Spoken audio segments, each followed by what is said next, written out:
What's the meaning of closed?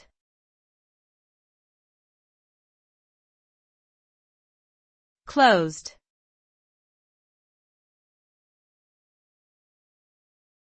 Closed.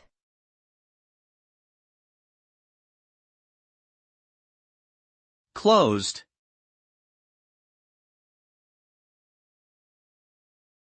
Closed.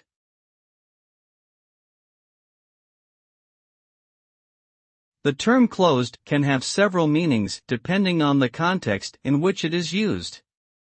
In general, it refers to something that has been shut or sealed off, preventing access or entry.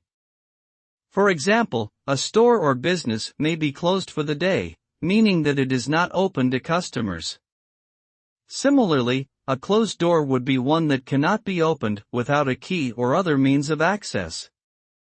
The term can also refer to the conclusion of a discussion or debate, indicating that a decision has been reached and no further input or discussion is allowed.